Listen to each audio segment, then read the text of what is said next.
Have you ever stopped and thought about how society actually came to be? Everything we do, from using an alarm clock or grooming routine, using computers, preparing food, paying taxes, driving down roads, it's all incredible. But how did it come to be, and why does it work? In this first iteration of the Building Depth series, we will explore the fundamental questions, which we will build upon in future lessons. I'm Pragmatic Penguin, and let's get to it. To answer the question, we must begin thousands of years ago in a continent not so far away. Humans hunted, they gathered, and were incredibly effective due to their ability to use tools and recognize patterns.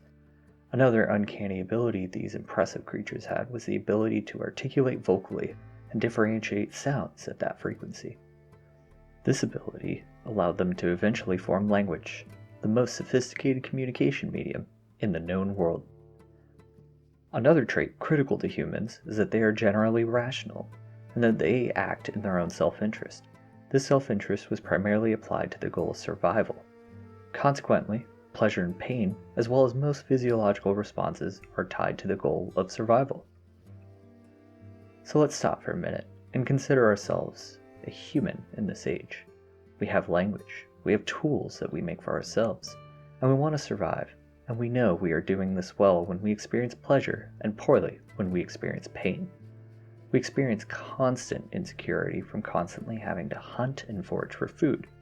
So what if we could do this more efficiently?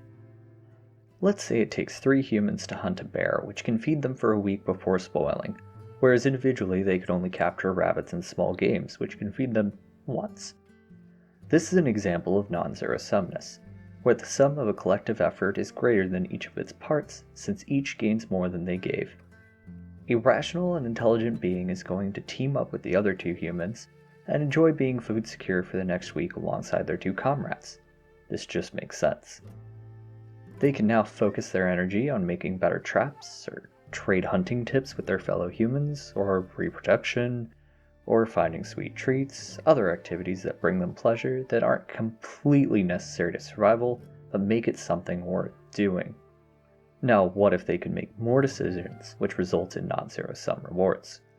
What if they could agree to a system that created more opportunities for non-zero sumness? They could experience so much more pleasure, all while enhancing their chances of survival.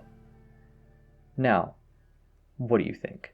Can non-zero sumness really be the driving force behind the creation of a society and government?